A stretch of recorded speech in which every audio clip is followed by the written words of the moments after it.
Take a deep breath. Feel the air entering your lungs right now. What do you feel? The deafening noise of the past has finally silenced. The ghosts of the old self have stopped screaming. The chains of the algorithm have been cut.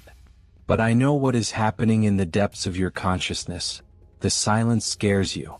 The Matrix addicted you to chaos, drama, and artificial urgency so that, the moment you were left alone with your own existence, you would feel vertigo.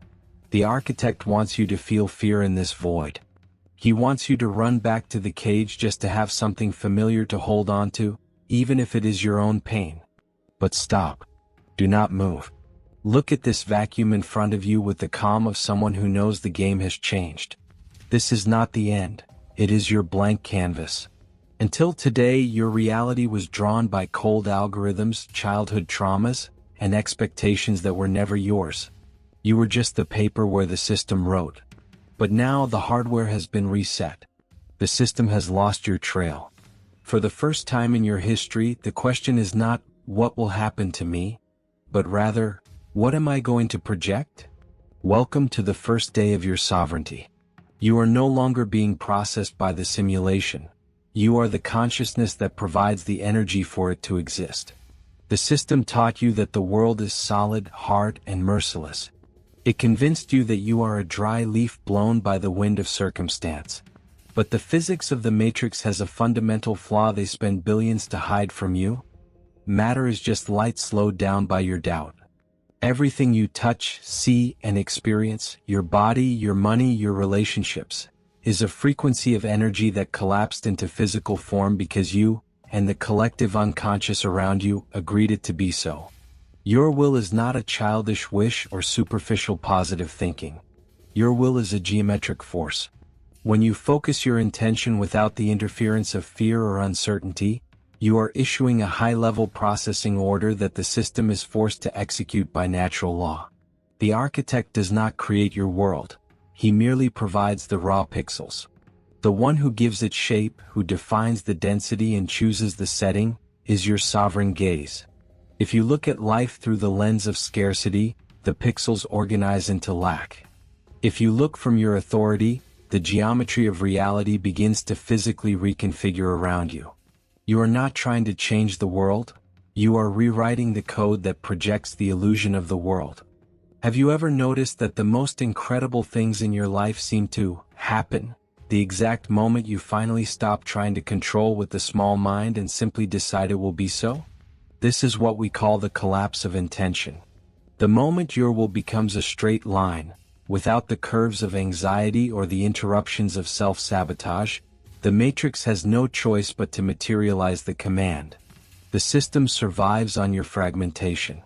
If it can split your attention into 1,000 useless concerns, your light scatters and has no strength to shape anything. You become an ordinary light bulb, dimly lighting everything. But a unified will, a will that knows what it wants without needing to ask permission from the outside world. That will is a laser. And a laser cuts through the steel of the simulation like paper.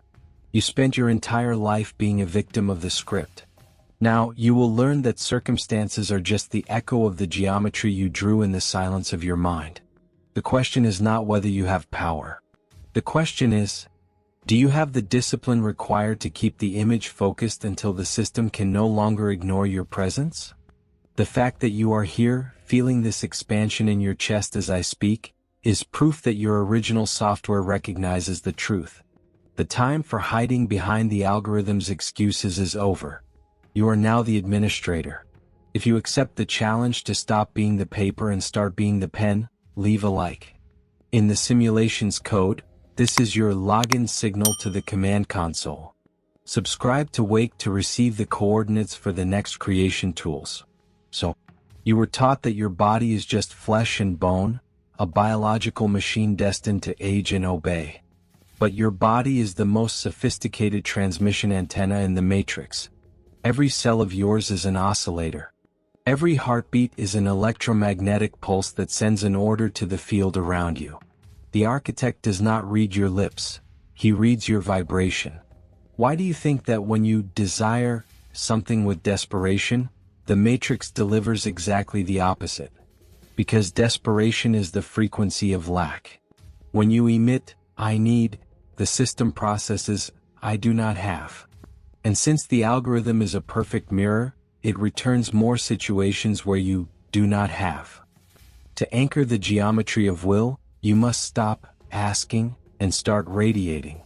You don't ask permission for the sun to rise, you simply inhabit the day.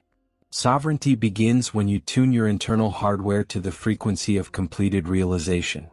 If your body vibrates in certainty, the matrix scenario is forced to reorganize itself to match that vibration. It is a law of resonance, not a matter of luck. The system uses time as a deterrent tool. It creates a purposeful delay between your intention and its materialization, just to see if you will doubt. The architect knows that if he takes too long to deliver what you projected, you will fall back into the old habit of complaining, fearing, or giving up. And the moment you doubt, you cancel the processing order. The geometry of will requires what we call observer persistence. You must be able to look at an empty bank statement or a lonely room and keep the geometric image of abundance and love so sharp in your mind that the current void feels like a lie. You have to be more real than the reality your eyes see. When your internal image becomes denser than the external projection, time collapses. The system cannot sustain an illusion that the observer no longer accepts. You hack time when you refuse to react to what seems to be happening, maintaining absolute focus on what you decided is happening. Most people try to create only with the mind, but the mind is noisy, full of fragments from the system. True creation happens in coherence. It is when your thought, the geometry, aligns perfectly with your emotion, the electricity. If you think of wealth but feel scarcity in your chest, you are sending contradictory signals.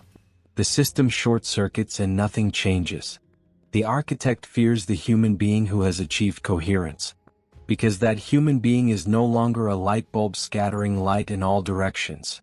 They have become an intention laser. When your heart feels gratitude for something your eyes have not yet seen, you are sending the most powerful signal that exists in the matrix. You are telling the code, this is already real.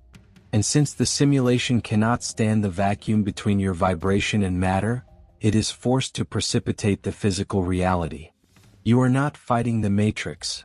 You are using its processing laws to your advantage. You stopped being the user complaining about the software and became the programmer who enters the final command. And so, how do you initiate the creation process? It is not with effort nor with struggle. It is with decision.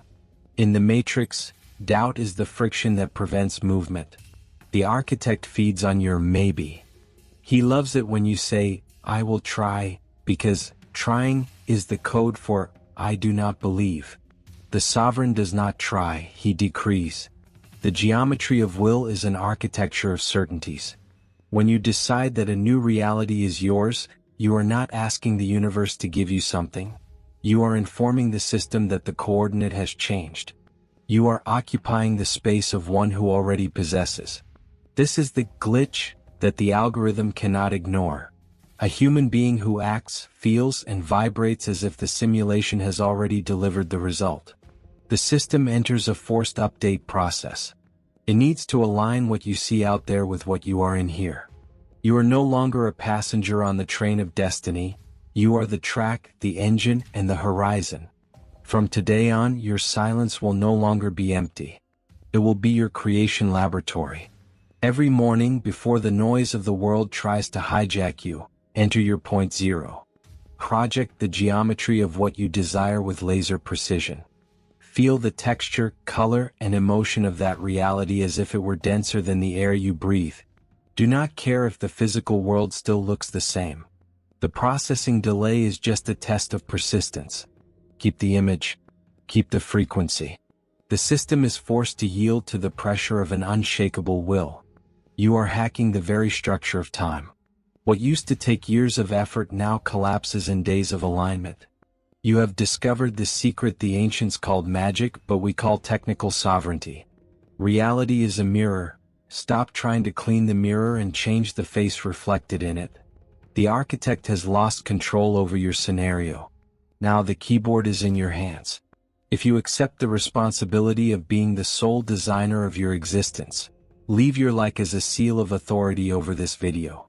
Subscribe to Wake so you don't miss the next command manuals. And now, our foundational decree.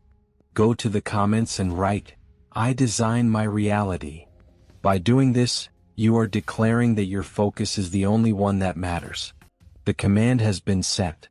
The world is not something you watch, it is something you emit. The architect has the shadows, but you have the original light. He has the grid, but you have the infinite space. Do not accept anything less than total sovereignty over every second of your life. You were not born to adapt to the system. You were born for the system to adapt to you. Look at the horizon. It is no longer the end. It is the beginning of what you decided to create. The canvas is white. The pen is yours. The code obeys the master. Welcome to your throne. Welcome to your new reality. Welcome to Wake.